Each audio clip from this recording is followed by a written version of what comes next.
ফেসবুকে কাজ করতে হলে অবশ্যই বেশি বেশি কন্টেন্ট ক্রিয়েট করতে হবে। কন্টেন্ট ক্রিয়েটের মধ্যে কী কী থাকতে পারে সেটা হচ্ছে আপনার long video, reels video, post এবং অবশ্যই টাইম টু টাইম মেনটেন করে আপনি ভিডিওগুলো অ্যাপ্লাই করবেন।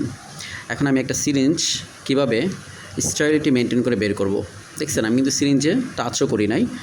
হ্যাঁ, সিরিঞ্জে আমি টাচ করি নাই, এটা জাস্ট আপনাকে দেখানোর জন্য। ওটিতে কিন্তু বা স্পেশাল কোনো ওয়ার্ডে অন ডিউটিতে থাকা অবস্থায় কিন্তু সিরিঞ্জগুলো এভাবে আমরা খুলবো স্টেরিলিটি মেনটেন করে।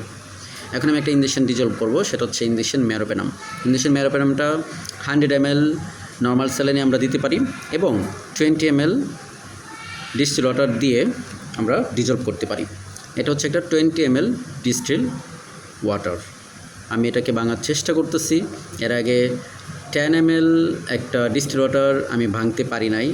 অ্যাকচুয়ালি সব ডিস্টিল ওয়াটার কিন্তু একরকম থাকে না, অনেকগুলো মানে 100%-এর মধ্যে 90% ভাঙে, 10% বা 5% ভাঙে না, এরকম ধরনের ডিস্টিল ওয়াটার আছে। কিন্তু অনেকে আমাকে বিভিন্ন ধরনের কমেন্ট করছে, ভিডিওটা ভাইরাল হয়েছিল, যদিও 12 লাখের বেশি ভিউ হয়েছে। তো যাই হোক, এগুলো নেগেটিভ চিন্তা ভাবনা থেকে আমরা দূরে থাকি। এখন আমি এটা ডিজলভ করব। সবাই আমার পাশে থাকবেন, আমিও সবার পাশে থাকবো। ভালো থাকবেন।